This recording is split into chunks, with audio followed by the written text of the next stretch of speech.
Y'all ready to blaze away or what? Welcome back to the channel, everyone. In today's video, I want to give my final thoughts on everything that we saw so far in the first trailer and the second trailer, but I also want to talk about what I think tomorrow's event will hold. Now, let's start off with everything we've seen. First off, I want to say that I am holding judgment on the heat system. I know a lot of people are jumping the gun and talking about how horrible it is and Tekken's ruined, but I'm holding judgment. I can't tell if it's good or bad until the game is actually out, until I try a beta, a demo, something.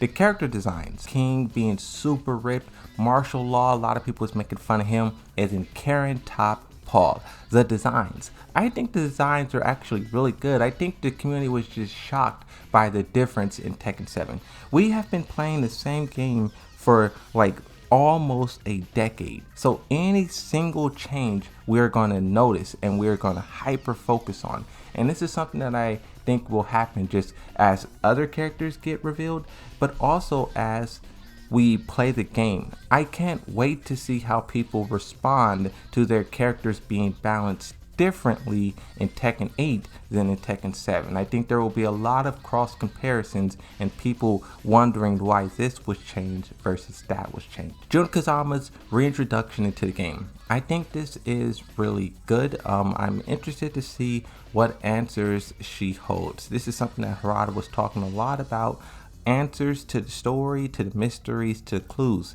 I wonder what she will do. This is a big moment.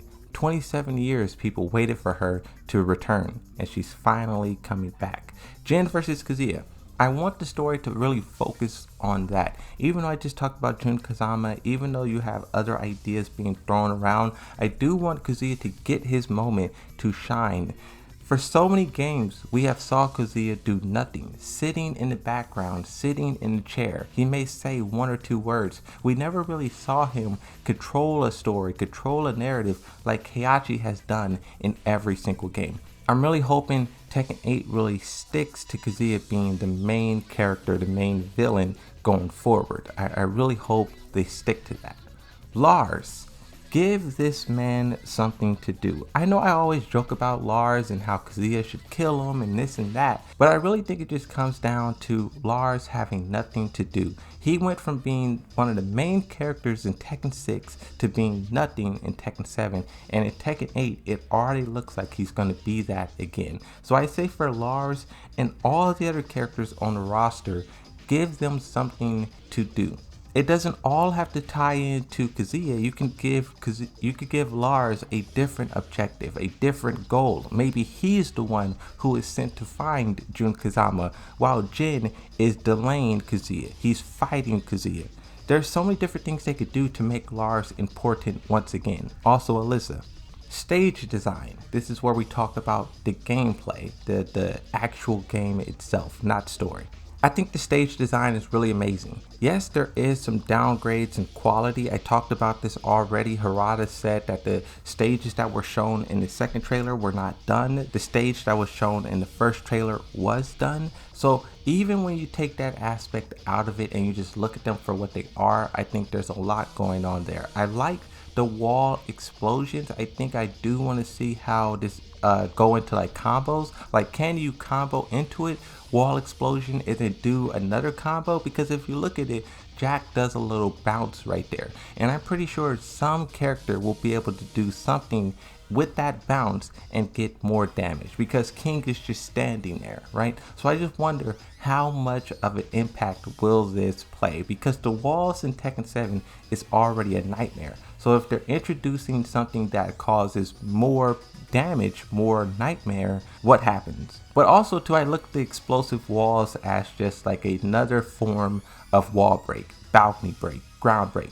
We don't look at those things and get scared. We look at those things and cheer. So that's kind of the same way I'm looking at the explosive walls. It's just a new form of wall break. Rage arts are back. This is very controversial. Some people never want to see rage arts again, and some people, they need it. And so I play Yoshimitsu, right? Yoshimitsu is one of the only characters in the game, I think the only character in the game to have 2 rage arts, but one of them being a parry rage art, the super flash. And I know if they take that out in Tekken 8, Yoshimitsu's gonna get bodied left and right. I stole so many matches I was not supposed to win just with that one attack alone. And I can't sit here and say that I don't need it. I can't sit here and say that it wasn't a good addition to the game because it helped me so much. So that would be hypocritical for me. But I do understand that sometimes it goes too far, right? Sometimes it has too much of an impact on the game. I really love what Mortal Kombat does, where you can only use it once per match. I would love for Tekken to do that, especially if you're going to have heat.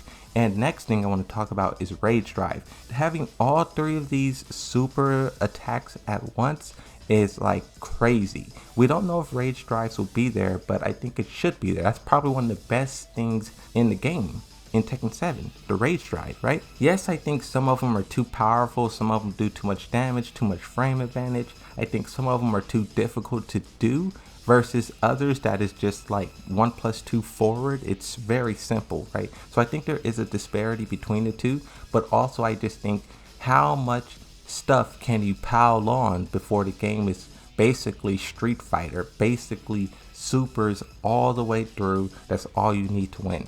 That doesn't even talk about like Power Crush and Wall Bounce and then that new tactic they added in 5.0, right?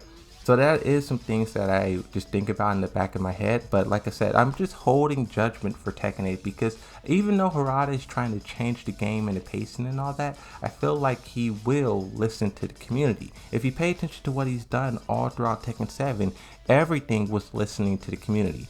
Balancing nerfs, character requests, he put in Jun Kazama.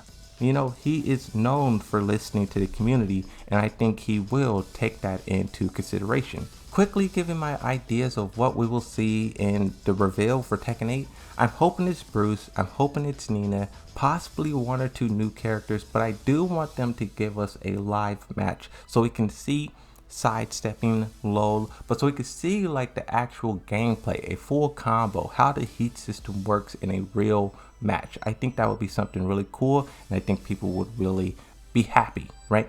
But that's pretty much it. That's everything that I have. I don't really have like a lot of like crazy theories or predictions, even though I'm the theory, prediction, speculation guy. I'm kind of just sitting back and just waiting to see what they show us at this point, you know? So that's it. Thank you for watching. Hopefully you enjoyed this video, and I'll see you in the next one. Bye bye.